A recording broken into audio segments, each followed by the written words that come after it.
నమస్కారం అండి. మనం ఇప్పుడు యశోద కైలాస్ పులుగుర్త గారు రాసిన మనసు మురిసిన వేళ అనే కథను విందామా?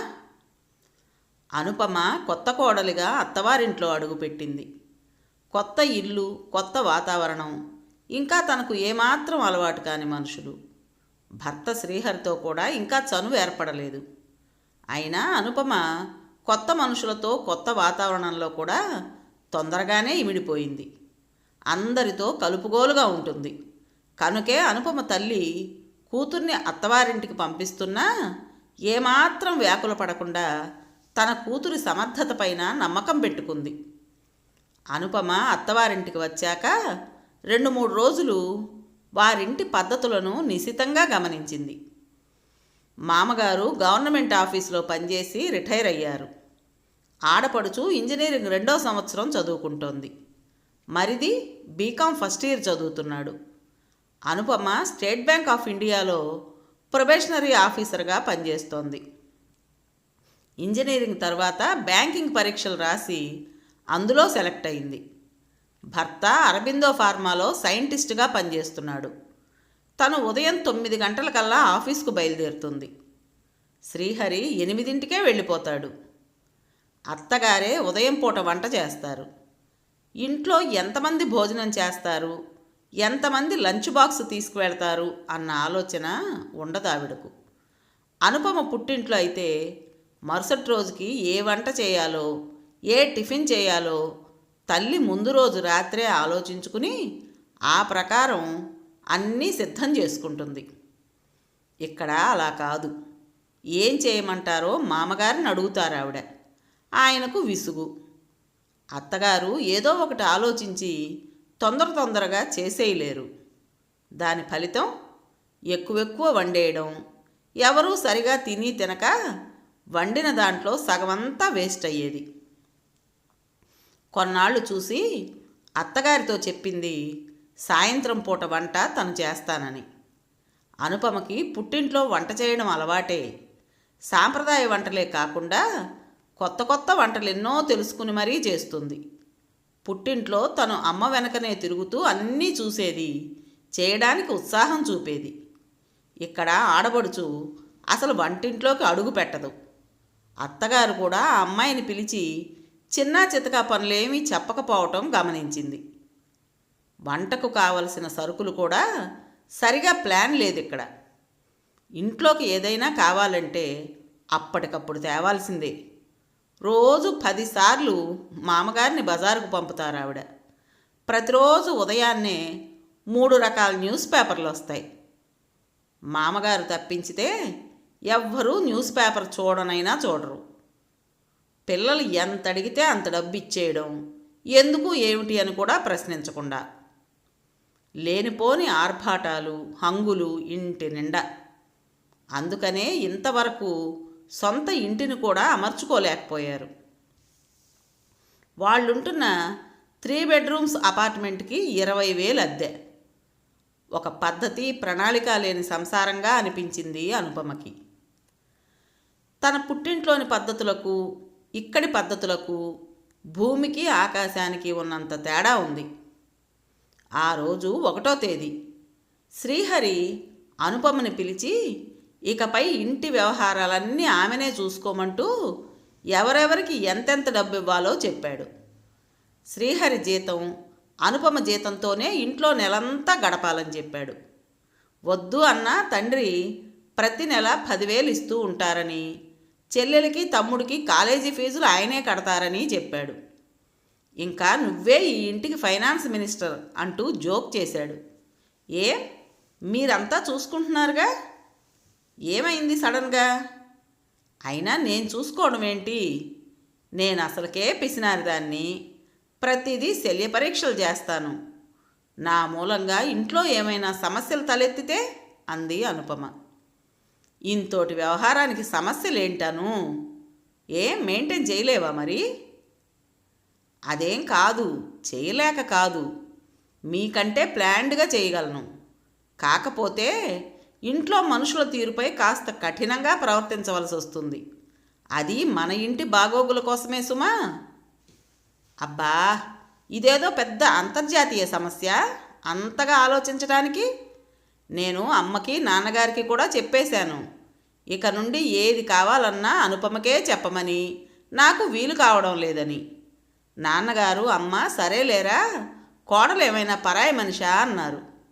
నా ATM card, bank cheque books అన్నీ నీ బీరువాలో పెట్టాను, అన్నీ చూసుకో మరి అంటూ నిద్రొస్తోందని బెడ్రూమ్కి వెళ్ళిపోయాడు. ఇంకా అనుపమ తను అనుకున్నట్లుగా తన ఆలోచనలనన్నింటినీ ఆచరణలో పెట్టింది. మామగారిని మెల్లిగా అడిగింది, మావయ్య మీరు ఏ న్యూస్ పేపర్ చదువుతారు అని. ఆయన చెప్పగానే, మిగతావి ఎవరూ చదవనప్పుడు అనవసరం కదా మావయ్య అంది. అవునమ్మా, నేను హరికి 2-3 సార్లు చెప్పాను కూడా, వాడు పట్టించుకోలేదు అన్నారాయన. వెంటనే ఆయన చదవని న్యూస్ పేపర్లను వేయవద్దని పేపర్ అబ్బాయికి చెప్పేసింది. నెలకు సరిపడా ఇంట్లోకి సరుకులు ఏం కావాలో అత్తగారిని అడిగి లిస్టు తయారు చేసింది.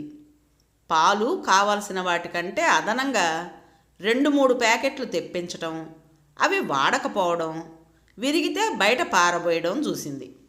వెంటనే పాల ప్యాకెట్లు తగ్గించేసి అవసరం అనుకున్నప్పుడు అదనంగా తెప్పించసాగింది.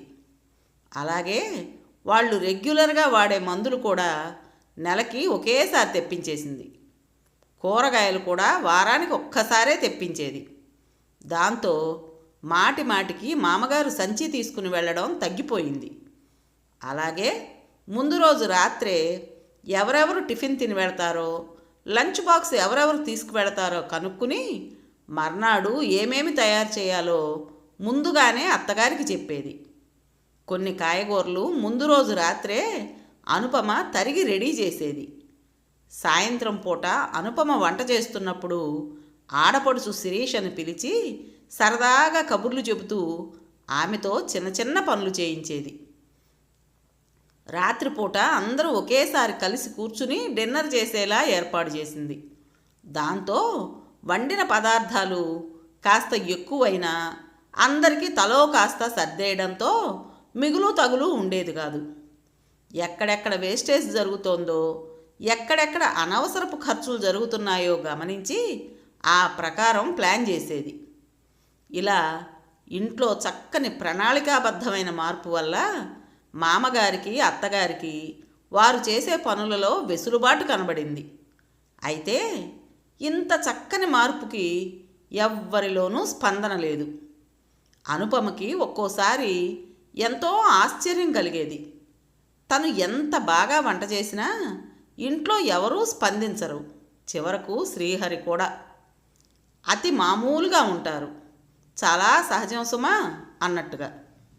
స్టేట్ బ్యాంక్ వారి కోఆపరేటివ్ హౌసింగ్ సొసైటీలో బ్యాంకు ఉద్యోగులందరికీ ఇల్లు కట్టుకోవడానికి స్థలాలను కేటాయిస్తుంటే అనుపమ కూడా 400 గజాల స్థలానికి అప్లై చేయడం, అలాట్ అవ్వడం జరిగింది.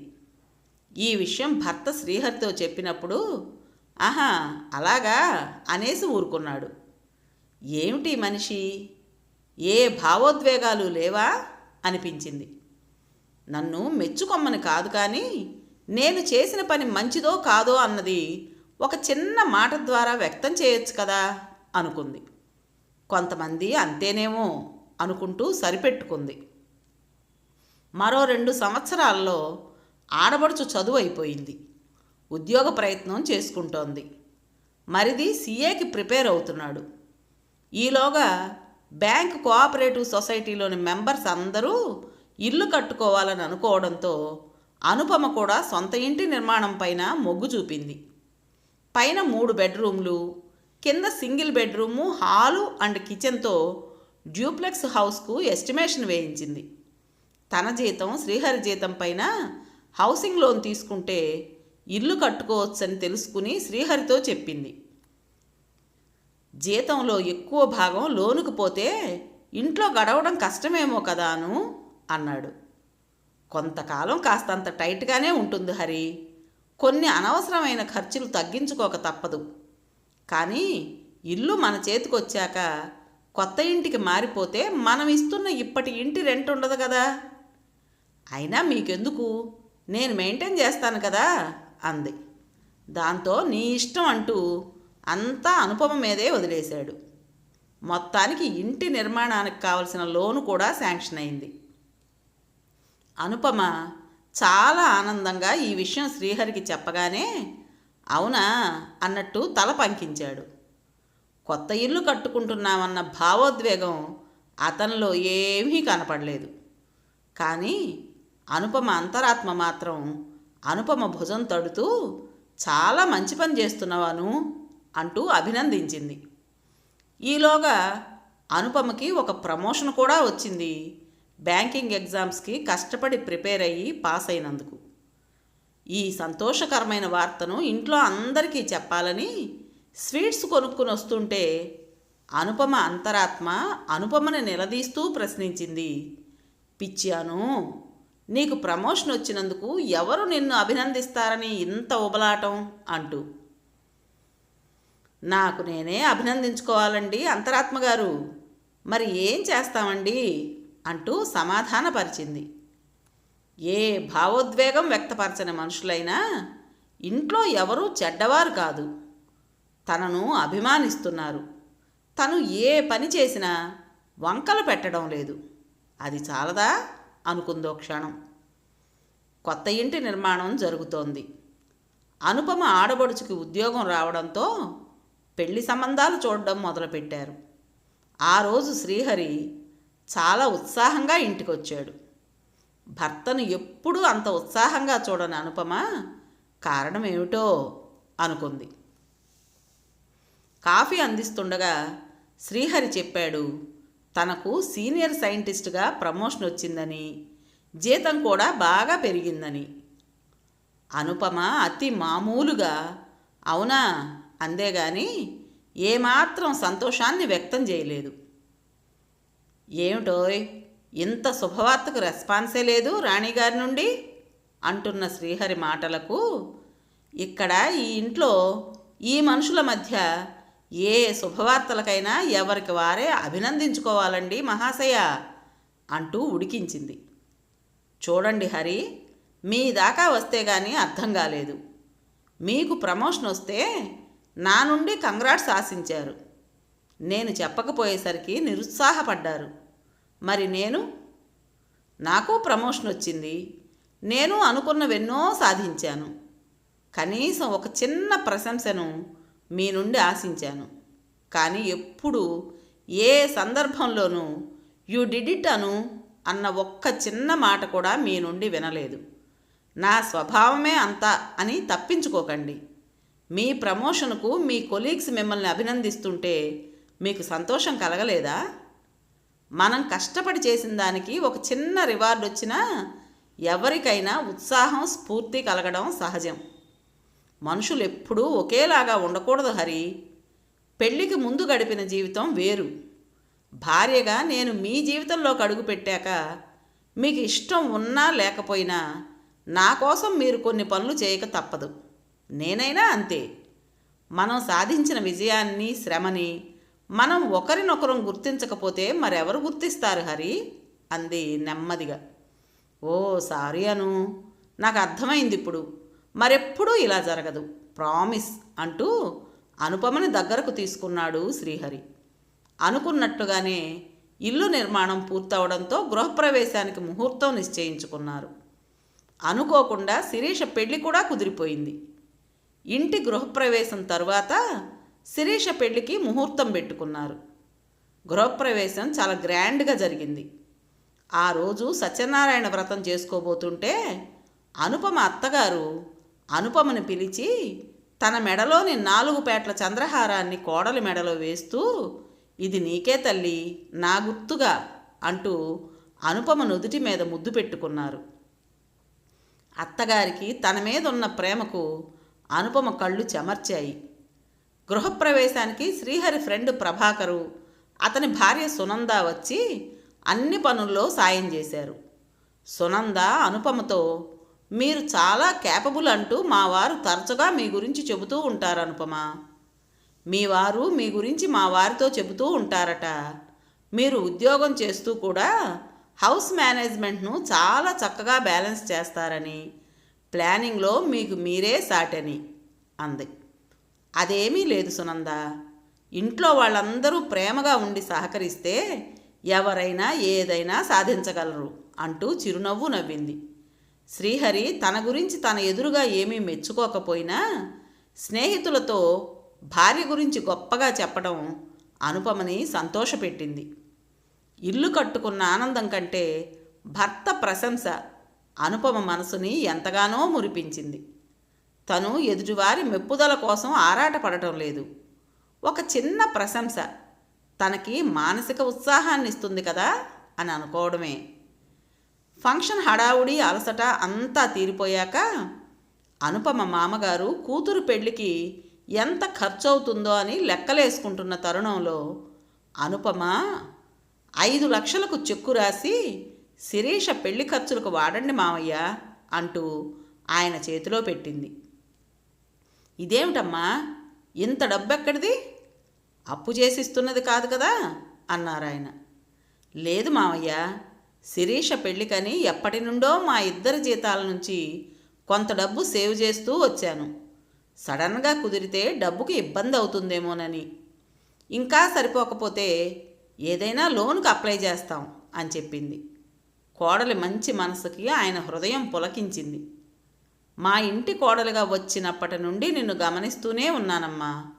ఉద్యోగం చేస్తూ కూడా ఇంటి బాధ్యతలను ఇంత చక్కగా ఒక పద్ధతి ప్రకారం నిర్వహిస్తున్నావు.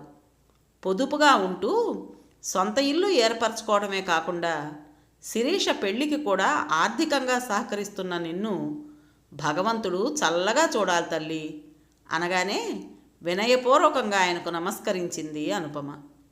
మామగారి ప్రశంస అనుపమలో ఒక కొత్త ఉత్సాహాన్ని రేకెత్తించడమే కాకుండా ఇది నా ఇల్లు, ఈ ఇంటిలోని వారందరూ నా వాళ్ళు అన్న ఒక ఆత్మీయ భావన ఆమె మనసుని మురిపింపజేసింది. కథ పేరు మనసు మురిసిన వేళ. రచించిన వారు యశోదా కైలాస్ పులుగుర్త గారు. విన్నారు కదండి. మరి ఈ కథ మీకు నచ్చిందా? నచ్చినట్టయితే లైక్ చేసి మరో నలుగురికి షేర్ చేయండి. అలాగే ఈ కథ పైన మీ విలువైన అభిప్రాయాన్ని కామెంట్ బాక్స్లో తప్పకుండా తెలియజేస్తారు కదా. మరి ఇంత మంచి కథను మనకు అందించిన రైటర్ గారికి మనస్ఫూర్తిగా మనందరి తరపున ధన్యవాదాలు తెలియజేసుకుంటూ, కొత్త వాళ్ళు కనుక మన ఛానల్ చూస్తున్నట్టయితే తప్పకుండా సబ్స్క్రైబ్ చేసుకోండి. రేపు మరో మంచి కథతో మీ ముందుకు వస్తాను. అప్పటి వరకు ఉంటానండి.